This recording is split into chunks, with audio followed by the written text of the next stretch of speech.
बहुत ही दुख और अफसोस की बात है कि हरियाणा में जो ईवीएम के दुरुपयोग से सरकार बनी, सरकार बनने के बाद भी उन्हें हरियाणा के लोगों पर कोई तरस नहीं आ रहा है। और हरियाणा में सबसे बड़ा जो वर्ग है किसान और मजदूर, कमेरा वर्ग, वो आज सबसे ज्यादा संकट में है, क्योंकि हरियाणा की सरकार को लोगों का जन समर्थन नहीं था। हरियाणा के 36 बिरादरी के लोगों ने इस हरियाणा के विधानसभा के चुनाव में बीजेपी का साथ नहीं दिया, और ये सरकार जो बनी वो तंत्र से बनी, लोगों की मदद से या लोगों के समर्थन से नहीं बनी। इसलिए लोगों से बदला लिया जा रहा है। और उसमें जो अभी पिछले दिनों ओलावृष्टि हुई है, खराब मौसम की वजह से, बेमौसमी बारिश की वजह से, जो तमाम हमारे जिला पलवल में, मैं एक गांव या एक उसका नाम है पूरा पलवल जिला, और बल्कि हरियाणा के अंदर भी, चलो वो तो एक बहुत बड़ा मुद्दा है, लेकिन पलवल जिले के तकरीबन गांवों में बेमौसमी बारिश का बहुत बड़ा नुकसान हुआ है। ओलावृष्टि जहां हुई है वहां फसलों का बहुत बड़ा नुकसान हुआ है। और बड़े शर्म और अफसोस की बात है कि ये बेशरम सरकार, ना इनका कोई गुलाम मंत्री, ना इनका कोई विधायक, ना इनका कोई अधिकारी गांवों में लोगों का हाल पूछने भी नहीं गया। उन्होंने इतना तक भी तकलीफ नहीं उठाई है कि जाकर के गांवों में दौरा करें, लोगों की हालत को जानें, खेतों को, नुकसान को अंदाज लगाएं, और अपना लूट और कारोबारी धंधों में मंत्री और विधायक लगे हुए हैं। कहीं सट्टेबाजी चला रहे हैं, कहीं बंदूकों के लाइसेंसों के पैसे लिए जा रहे हैं, कहीं ऑनलाइन के नाम पर इनके गुर्गे, मंत्रियों के, विधायकों के गुर्गे लोगों को ठगने का, लूटने का काम कर रहे हैं, कहीं फिरौतियां ली जा रही हैं, उस पर कोई देखभाल नहीं। तो किसानों की भरपाई जो कानून में लिखी हुई है, सरकार मेहरबानी नहीं करती है। आज बीजेपी की सरकार अगर कारखानेदारों के कर्जों को माफ करने में अरबों खरबों रुपए के कर्जे माफ करती है, और दुनिया भर का जो धन दौलत है उसको लुटाने में लगी हुई है, किसान की भरपाई और मदद के लिए सरकार ने जो बेरुखी दिखाई है, ये बहुत शर्मनाक घटना है। हम इस सरकार की निंदा करते हैं, और अभी भी सरकार को कहते हैं कि अभी ज्यादा कुछ बिगड़ा नहीं है सरकार का, ये जाएं और लोगों का हाल पूछें, और जहां नुकसान है वहां लोगों की भरपाई करें। ओलों से ज्यादा बेमौसमी बारिश और तेज हवाओं से खेत की जो पकी फसल है जो पड़ गई, उससे ज्यादा नुकसान ओलों से है। तो वो भी एक आपदा है, लेकिन सरकार इसे आपदा नहीं मान रही। तो इस बेशरम सरकार को जागृत होना चाहिए, शर्म आनी चाहिए, लोगों में जाकर के लोगों की तकलीफ और दुख को बांटने का काम करना चाहिए। किसान और मजदूरों का जो नुकसान हुआ है उसकी भरपाई करनी चाहिए। और जो यहाँ का जिला प्रशासन, यहाँ का डीसी, यहाँ का एसपी अपनी हैसियत को भूल करके, वो एक जिला प्रशासकों की तरह नहीं, बीजेपी के पार्टी के अध्यक्षों की तरह यहाँ काम कर रहे हैं, और ना कहीं लोगों से मिलते हैं, ना कहीं आते जाते हैं, और खुद यहां जो लूट मची हुई है थानों में, तहसीलों में, डीसी ऑफिस में, हर सरकारी कार्यालय में, उसकी तरफ भी उनका इसलिए ध्यान नहीं है कि वो अपनी जेबें भर रहे हैं, और लोगों के ईवीएम के बने हुए जबरन नुमाइंदे वो बेहाओं की तरह और ऐश और आराम में पड़े हुए हैं। और हमारे इलाके की इतनी बदहाली कभी नहीं हुई जितनी बदहाली आज हुई।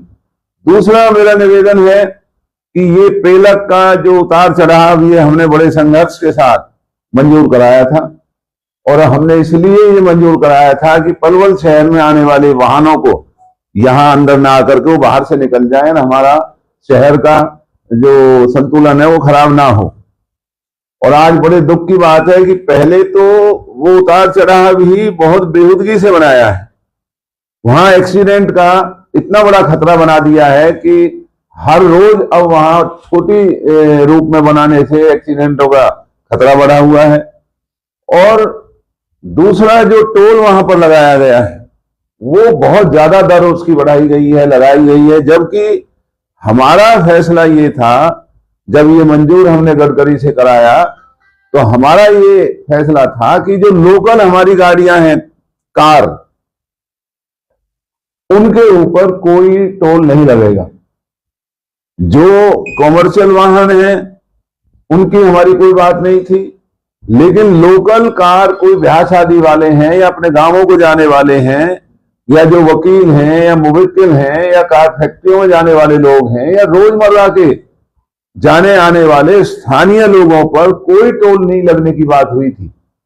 लेकिन चाहे गदपुरी टोल हो, जहां टोल की दरें बार बार बढ़ाई जा रही हैं, और ये पेलक का जो बनाया गया है वो बहुत ही गलत तरीके से बनाया है, और जितना टोल वहां पर लगाया है वो गैर कानूनी है। तो सरकार को तुरंत इसे वापस लेना चाहिए।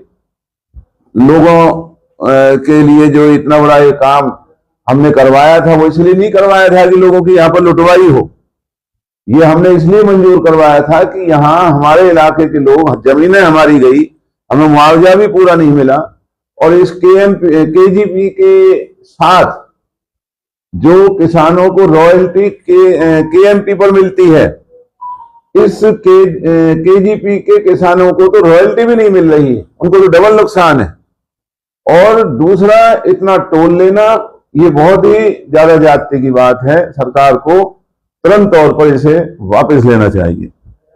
आज का मुद्दा इतना ही है जी। सुनवाई कर दी सरकार इस मामले में, क्या करेंगी कांग्रेस पार्टी, क्या करेगी?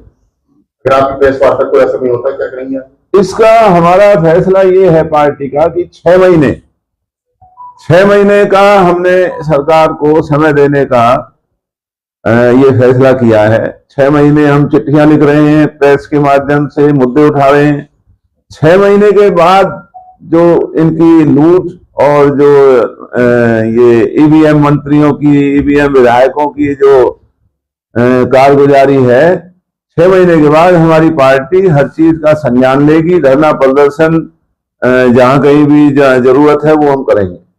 राज साहब, ये पोर्टल जो इनका पोर्टल है, अपना क्षतिपूर्ति पोर्टल, वो बंद है, जबकि प्रदेश के अन्य हिस्सों में वो खुल भी रहा है, लेकिन पलवल जिले के किसानों के लिए भी वो बंद है।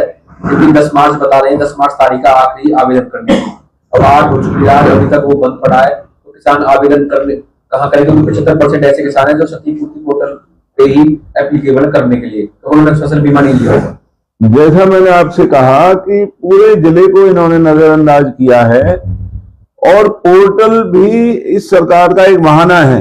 इन्होंने कितने पोर्टल खोले, जब यमुना में बाढ़ आई, यमुना के पानी ने किसानों को नुकसान किया, पोर्टल खोला, लोगों ने अप्लाई किया, उनके पैसे हाथ तक नहीं आए।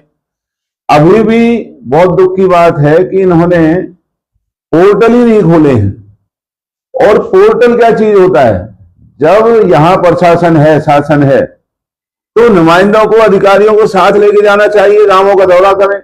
पोर्टल हो ना हो, मौके के ऊपर गिरदावरी का ऑर्डर करें, पटवारी मौके के ऊपर गिरदावरी करें, और लोगों के नुकसान की जानकारी सरकार को दें, और वो मुआवजा लोगों के अंदर बंटवाएं, जैसा हम किया करते थे। तो ये पोर्टल भी अपने आप में इस सरकार की तरह एक धोखा है। जैसी ये सरकार धोखेबाजों की है, लुटेरों की है, ऐसा ये पोर्टल है। पोर्टल को खत्म करके सीधे तौर पर गांवों में जाकर के, इनकी तनख्वाहें, डीसी की तनख्वाह किस बात की है? ये डीसी यहाँ लोगों को लूटने के लिए लगा रखा है। ये गांवों में वैसे सरकार ढोंग करती है कि डीसी और एसपी गांवों में रुकेंगे। अरे भाई, गांव बर्बाद हो रहे हैं, तुम रुकने की बात छोड़ो, तुम जाके ही दिखाओ। तो ये इनके पोर्टल, ऑनलाइन, ये सब दिखावे हैं, ढोंग है, लोगों को राहत ना देने की बहाने हैं। हम ये मांग करते हैं इन पोर्टलों को ठिकाने लगा करके। ये एक आपदा है, और इस आपदा में गांवों में अनपढ़ लोग हैं, गांवों में लोगों को पोर्टल चलाना भी नहीं आता। आखिरी अधिकारी, ये जो मुलाजिम हैं, ये लोगों के नौकर हैं, ये कोई मालिक नहीं है लोगों के, चाहे वो एसपी है, डीसी है, ये लोगों के नौकर हैं, और इनको नौकरों की तरह बिहेव करना चाहिए। लोगों के अपने मालिकों में जाएं, लोगों में, और उनकी बातों को सुने, और उनके जो भी राहत देने का काम है उसे करें, जो कि नहीं किया जा रहा है। तो पोर्टल की तो हमारी मांग है, इसे समाप्त करके। और किसान यूनियन, हमारे इलाके के जो किसान संगठन के जो लोग हैं, वो रोज अधिकारियों को जागृत कर रहे हैं, लोगों में भी जा रहे हैं, लेकिन बेशर्मी की हदों को पार करते हुए ये सरकार सभी सीमाओं को लांघ करके लोगों को शर्मिंदा कर रही है और लोगों की तकलीफ में शामिल नहीं हो रही।